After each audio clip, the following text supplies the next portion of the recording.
चलें ज़ैगम साहब, मैं आपकी जानिब आऊँगी। 4.8 ट्रिलियन के हुकूमती अखराजात हैं, पब्लिक सेक्टर का बोझ है, भारी मराहत हैं, तनख्वाहें करप्शन के माध्यम ज़ाया होने वाले अरबों हैं, जो हर सेक्टर में अरबों हैं, कोई एक सेक्टर ऐसा नहीं है। ये लूप होल्स ख़त्म करने की बजाय आम शहरी पे बोझ डाला जा रहा है। आपके ख्याल में यही तरीका है, यही वे आउट है? ये लूप होल्स तो नहीं है। वो जो चोर है ना, वो जो दीवार में, आपको पता है, एक जगह बनाता है, उसे पंजाबी में कहते हैं संद। ये दीवार में से सुराख बना के वो घर में घुसता है और चोरी करके आता है। ये जानबूझकर बनाए गए हैं। ये वो चोरी की वो सुराख है जिससे अशराफिया पूरे पाकिस्तान का माल बाहर लेकर जाती है। तो अशराफिया क्यों इसको सीमेंट से बंद करेगी? कभी बंद नहीं करेगी। और जब दड़बे में ब्रायलर मुर्गियां मौजूद हैं तो जाकर जंगल में मुर्गाबी का शिकार करने की क्या ज़रूरत है? जब भी कोई मुश्किल आएगी तो इन्हीं ब्रायलर मुर्गियों को ही ज़िबा किया जाएगा। IMF आपको ये कहता है कि आप बजट का खिसारा कम करें।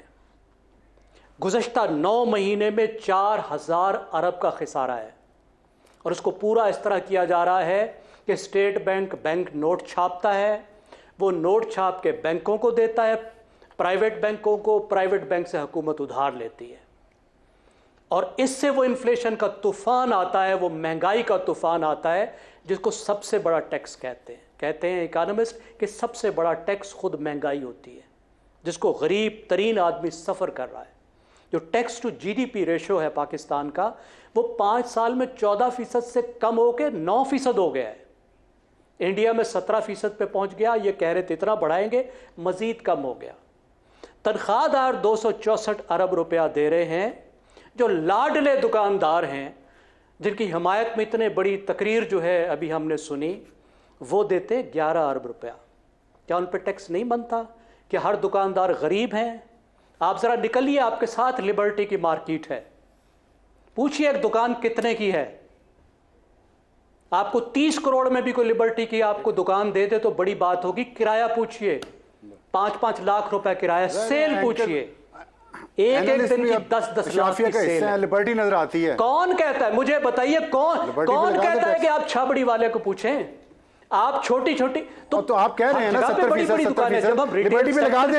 लिबर्टी में कितनी दुकानें हैं? इसमें 200 दुकानें होंगी लिबर्टी में, 200 दुकानें होंगी लिबर्टी में। उसके लिए आप क्या पूरे पाकिस्तान में छोटे ताजरों को इन हालात में छोटे ताजरों के पीछे रजिस्ट्रेशन क्यों नहीं? अब आप मेरी बात भी सुन लीजिए। लिबर्टी पे कितना रजिस्ट्रेशन करवाइए, करे ना सर्वे।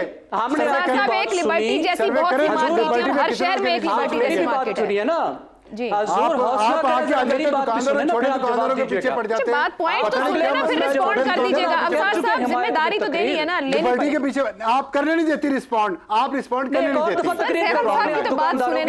आप एक और दफा तकरीर करवा ले। मेरा तकरीर क्या मतलब? आप आके छोटे दुकानदारों के पीछे पड़ जाते हो। दुकानदारों की बात नहीं, अफसार साहब, ये हुकूमती पॉलिसी थी रिटेलर्स को रजिस्टर करना। ये मेरी और आपकी बनाई तो पॉलिसी नहीं है, हुकूमत ने बनाई थी। नहीं, ये कोई तरीका है कि मैं एक बात कर रहा हूँ, कह रहे तकरीर कर रहे हैं, ये क्या बात है? मुकम्मल कर रहे हैं, क्या बात है? मेरा एक पॉइंट ऑफ व्यू है, आप मुझे सॉलिड पॉइंट ऑफ व्यू है। तकरीर कर रहा हूँ, मैं तकरीर नहीं कर रहा। कमाल है। तो तकरीर ना कहे, आप कहें कि जी मेरा ये देखिए मैंने तकरीर की है और आप एनालिसिस दे रहे हैं। वेरी गुड, बहुत अच्छा हो गया जी। नहीं, मैं भी तकरीर कर रहा हूं। देखिए, पाकिस्तान की इकोनॉमी को आप 5 हिस्सों में तकसीम करें तो 20% इकोनॉमी ट्रेडर्स के पास है। परसेंटेज मुझे इजाजत देंगे अफसार साहब? जी ज़ैगम साहब, मुकम्मल कीजिए। जी, मैं कौन होता हूँ? आयशा से देखिए, 20% इकोनॉमी बहुत बड़ी बात होती है। हम उस सेक्टर की बात करते हैं जिसमें होलसेल भी शामिल है, जिसमें आड़ती भी शामिल है, जिसमें बड़ा ट्रेडर भी शामिल है। छोटे ट्रेडर को आप छोड़ दीजिए, बहुत बड़ा सेक्टर है। 20% ऑफ पाकिस्तान इकोनॉमी है और सिर्फ इस वजह से टैक्स नहीं किया जाता कि ये कुछ पार्टियों का चहीता है, उनको फंड करता है, उनके पीछे जाता है, इसलिए इनको हर दफा प्रोटेक्ट किया जाता है। 50 लोग भी नहीं थे पाकिस्तान में, आप अंदाजा लगे 50 लोग रजिस्टर कर रहे हैं। ये इसी तरीके से है कि जब आप जाते हैं स्मगलरों के पीछे तो वो कहते हैं तो गरीब लोग हैं जी, बॉर्डर इकोनॉमी है, ये तो जाते हैं 500-500 रुपए का माल लेकर आते हैं और 600 से 900 अरब रुपए का जो टैक्स है वो सिर्फ बॉर्डर पे इवेड होता है। ठीक, अब वो लेने को तैयार नहीं है। इसी तरह ट्रेडर्स का मामला है कि छोटे ट्रेडर के पीछे ये बड़ी बड़ी मछलियां छुप जाती हैं किसकी है बड़ी कारें, किसके है बड़े घर? जरा देखिए तो सही, बड़े स्कूलों में किसके बच्चे पढ़ते हैं? सबसे ज्यादा है क्या ट्रेड के अलावा? आप देखिए, नहीं मुझे अब बात करने दीजिए। देखिए, सनतकार जो है वो अपने हिस्से से 5 गुना ज्यादा टैक्स देता है, जो तनख्वाहदार है अपने हिस्से से कई ज्यादा गुना देता है, तो ट्रेडर क्यों ना दे? आप जारी रहे, तंबाकू वाला 300 अरब रुपए का टैक्स जो है वो लेकर बैठा है, वो देने को तैयार नहीं है। ठीक है, फिर दोबारा आप तनख्वाहदारों के पास जा रहे हैं, तो मेरे ख्याल में this is unfair. Her sector को अपने हिस्से के मुताबिक टैक्स देना चाहिए। दुरुस्त हो गया। इफ्तिखार साहब, आज बिजली भी 2 रुपए 83 पैसे बढ़ाई गई है, वहां भी अरबों अवाम की जेब से निकालने। ये फरमाइएगा कि अवाम को अब अपने माशी हुकूक के लिए भी कोई तहरीक चलानी पड़ेगी? मैं बिल्कुल इस बात से इत्तफाक करता हूँ कि अशराफिया को मलिया मेट करने के लिए पाकिस्तान के अवाम को एक दिन उठ खड़े होना पड़ेगा। अगर वो चाहते हैं बाइज़्ज़त ज़िंदगी गुजारें वो, उनके बच्चे और उनके बच्चों के बच्चे। ये तो होना है अब एक दिन। मामलात को वहाँ पे पहुँचाया जा रहा है जहाँ पे ये होगा। और ये जो डिबेट है टैक्स की, मैं बिल्कुल इत्तफाक करता हूँ ज़ैगम साहब से। अगर मैं 264 अरब रुपया देने वालों में से हूँ, तो 11 अरब रुपया जो दे रहे हैं उनके पास क्या नहीं है जो मेरे 264 अरब रुपए वाले के पास है? चलिए हम इस डिबेट को ऐसे कर लेते हैं, नाम नहीं लेते हम किसी का भी।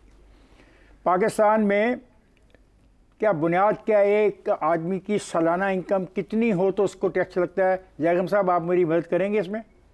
3,50,000 जी, 6 लाख रुपया। मेरा मुतालबा है कि 6 लाख रुपया सालाना कमाने वाले तमाम अफराद पर इनकम टैक्स का इतलाक होना चाहिए।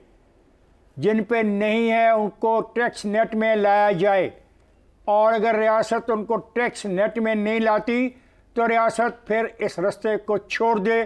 फिर इस मुल्क में जो दंगा फसाद होता है, ये हो सकता है, फिर उसको होने दे। ये क्या बात हुई कि मैं तो 6 लाख रुपया का सालाना लेता हूं तो मैं टैक्स दूं, और दूसरा जो 6 लाख रुपया कमाता है सालाना वो टैक्स ना दे? ये तफरीक नहीं चल सकती, दिन में नहीं चल सकती। ये मैं 264 अरब रुपया देता हूं, और मेरी तादाद कितनी है इसका नंबर ऑफ जो टैक्स पेयर हैं वो भी लिखा होगा ना कागजों में।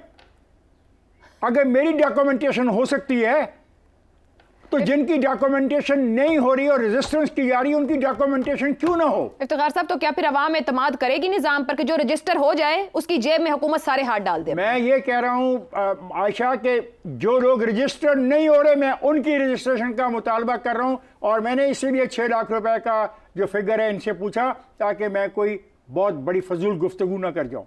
मैं कहता हूँ जो 6 लाख रुपया कमाता है, जिसकी आमदन है, मैं अखराजात वगैरह निकाल के 6 लाख रुपया वो लेके जाता है घर किसी भी जगह से, 6 लाख रुपया सालाना, वो टैक्स दे। जितना टैक्स बनता है वो टैक्स नेट में तो आए। वो नेट में आने को तैयार नहीं है। आप मुझे बता रही हो पता नहीं कितने लोग नेट में आए हैं। सर, सिखाया ये गया है ना, टैक्स चोरी, गैर जिम्मेदार रवैये और निजाम को बाईपास करना सिखाया गया है। कैसे निकलेंगे हम क्यों नहीं सीख सके? तुम क्यों नहीं सीख सकी? ये मेरे सामने बैठा हुआ कैमरामैन क्यों नहीं सीख सका? भाई ये सवाल का भी जवाब चाहिए हमें। जब हम ये सवाल उठाते हैं तो किसी के खिलाफ नहीं उठा रहे, हम एक बुनियादी सवाल उठा रहे हैं। अगर ये कैमरामैन पैसे देता है, अगर 6 लाख रुपए से ज़्यादा कमाता साल के, आप देते हो, मैं देता हूं, तो वो क्यों ना दे? ये है सिंपल सी बात। Valid point. अगर मुझे आप टैक्स नेट में लेके आए हो तो फिर उनको भी लेके आओ, और अगर उनको नहीं ला सकते तो अगर कोई टैक्स नहीं नाफज कर सकते तो फिर आपको रियासत में चलाने का हक जो आपने लिया हुआ है आप उससे महरूम हो जाएंगे, और आपको महरूम हो जाना चाहिए। ठीक है जी, ब्रेक पे जाना। और गुफ्तगू ये कहती है जिम्मेदार शहरी हुकूमत की तरफ सफर शुरू होगा या जिम्मेदारी हुकूमत से शहरी तक आएगी? इस पर हमारी भी डिबेट इस प्रोग्राम में जारी रहेगी।